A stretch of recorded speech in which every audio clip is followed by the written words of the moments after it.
spelers tegelijk daarin onderwijzen.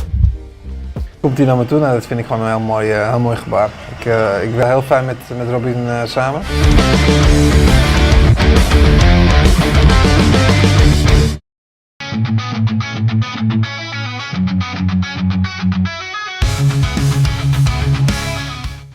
Realita didebaknya Coach Sintayong dari kursi kepelatihan Timnas Indonesia memang masih menjadi hal yang mau tak mau harus diterima oleh publik.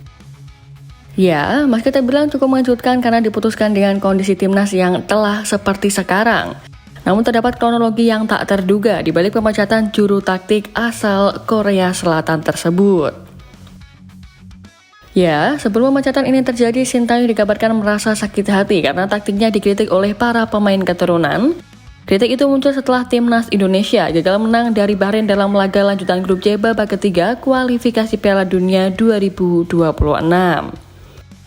Ya, kala itu dalam lawatannya, Indonesia harus menerima kemenangan yang dirampok oleh wasit.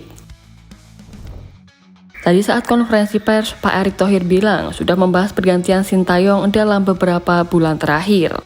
Atau mungkin pada September atau Oktober 2024, dan ini sesuai dengan isu yang beredar adanya friksi antara pemain diaspora dengan Sintayong.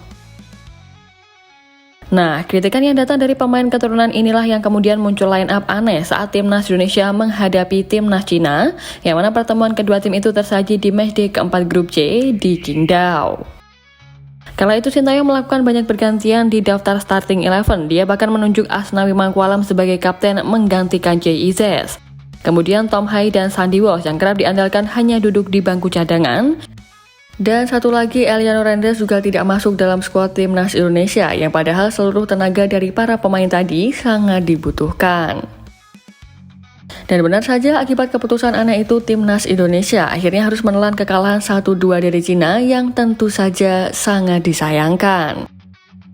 Skuad Garuda sejatinya diyakini bisa mendapatkan poin penuh dalam laga itu, sebab jika berhasil menang, Timnas Indonesia tentu saja bisa lebih memperbesarkan lolos ke putaran final Piala Dunia 2026. Nah, adanya dinamika di tubuh Timnas Indonesia sebelum laga melawan Cina ini kian menegaskan bahwa pemecatan Sintayong demi mencari pelatih yang cocok dengan pemain seperti yang dikonfirmasi Pak Erick Thohir pada konferensi pers.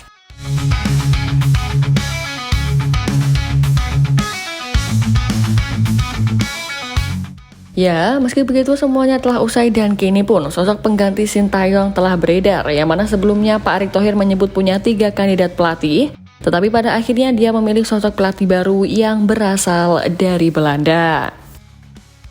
Nah, alasan Pak Erick Thohir memilih pelatih asal Belanda tentunya dikarenakan komunikasi serta berusaha untuk menjaga dinamika di skuad Timnas Indonesia.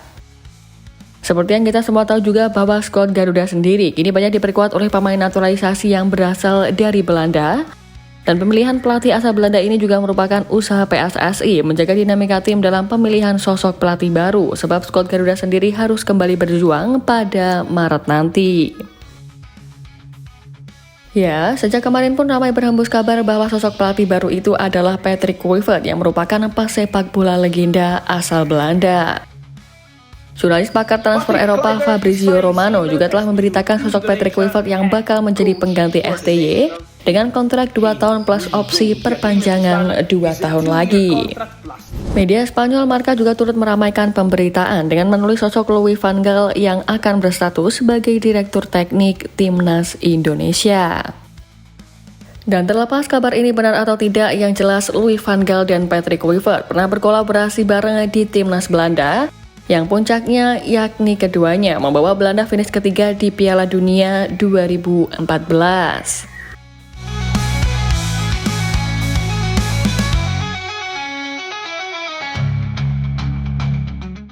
Ya, pada ajang itu Patrick Kluivert bersatu sebagai asisten pelatih dari Louis van Gaal, di mana Belanda tergabung di grup B bersama juara 2010 Spanyol, Chile, dan juga Australia. Dengan kolaborasi Patrick dan van Gaal, Belanda berhasil lolos ke fase knockout dengan sempurna, yaitu menjadi juara grup dan Spanyol harus tersingkir sebagai juara bertahan karena hanya finish ketiga. Pada babak 16 besar Piala Dunia 2014, Belanda pun sukses mengalahkan Meksiko dengan skor 2-1. Setelah itu mereka harus berjuang susah payah saat bersua tim kuda hitam Costa Rica di perempat final. Dan di semifinal Belanda bertemu Argentina yang diperkuat Lionel Messi dan menyerah via adu penalti dengan skor 2-4.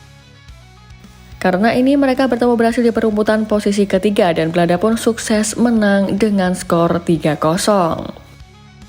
Dengan hasil tersebutlah kolaborasi Van Gaal dan Patrick Kluivert disinyalir berpotensi membawa prestasi bagi timnas Indonesia, terlebih di babak ketiga kualifikasi Piala Dunia 2026 yang hanya menyisakan 4 laga lagi.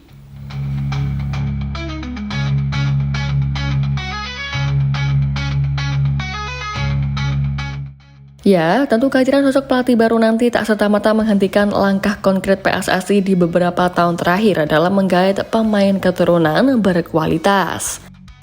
Setelah diumumkannya pelatih anyar Garuda, 6 nama pemain keturunan berpotensi turut membela timnas Indonesia jelang menapaki ajang bergengsi level dunia. Ya, mencuatnya 6 nama ini disinyalir merupakan buntut kehadiran Patrick Kluivert dan Louis van Gaal yang membuat timnas Indonesia memiliki daya tawar tinggi untuk mendapatkan pemain keturunan berkualitas, khususnya yang berasal dari Belanda. Dan dari nama-nama calon pemain timnas itu, mereka diantaranya ialah Jairo de Wolf yang dikonfirmasi sudah ditekati PSSI, Jayden Usubut yang kehadirannya akan menguatkan posisi timnas Indonesia di sektor pertahanan, tepatnya di sebelah kiri. Tristan Guijer yang dapat diandalkan timnas Indonesia dalam jangka panjang menilik usianya yang masih 20 tahun dan dapat diandalkan di semua posisi. Kemudian Pascal Struijk yang bak kepingan puzzle di lini pertahanan timnas serta memiliki harga pasar mencapai 15 juta euro, menunjukkan bek milik Leeds United ini bukanlah sosok yang biasa-biasa saja. Lalu di pos depan Milian Manhoef bisa dijadikan andalan, di mana pemain yang sering beroperasi winger kanan ini telah mengemas 5 gol dan 2 assist dari 24 laga di semua kompetisi bersama Stoke City di musim ini. Dan di nama terakhir, Iyad Masen menjadi nama yang paling populer, di mana di musim lalu Masen mengantarkan Borussia Dortmund lolos ke final Liga Champions. Di musim ini pun Masen sedang bersaing mendapatkan skuad utama klub Premier League Aston Villa, di mana harga pasar pemain keturunan itu saat ini mencapai 32 juta euro atau sekitar 538 miliar rupiah.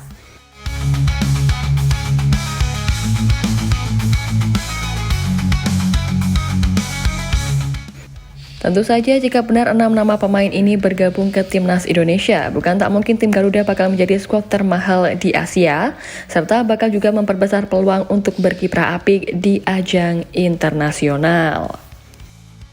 Ya, tapi meski begitu setelah memecat STY pada Senin kemarin, Ketua Umum PSSI Pak Erick Thohir secara belak-belakan mengatakan bahwa pihaknya akan menaturalisasi 2 pemain baru. Salah satu pemainnya adalah Ole Romani yang telah diperkenalkan beberapa waktu lalu dan akan segera diproses di DPR RI. Selain striker anyar Oxford United itu, Erick Thohir juga mengatakan sudah melakukan pendekatan dengan Jairo de Wolf untuk dinaturalisasi menjadi WNI. Menurut kabar, PSSI akan memproses gelandang Royal Antwerp tersebut jika sang pemain bersedia untuk menerima tawaran mereka. Namun, Pak Erick Thohir belum bisa memastikan bahwa pemain berusia 28 tahun itu bisa langsung tersedia saat timnas Indonesia melawan Australia dan Bahrain. Sebab yang jelas dia mengatakan bahwa PSSI akan memproses 2 pemain yang diproyeksikan membela timnas Indonesia Maret 2025 nanti. Ya, tapi terlepas dari semua itu, timnas Indonesia akan mendapatkan pelatih baru yang diumumkan pada 12 Januari mendatang. Yang pastinya seluruh publik sangat ingin tahu apakah benar pelatih anyar itu Patrick Kluivert atau pelatih lain yang rekam karyanya lebih mentereng dari Sintayong. Menarik untuk dinanti.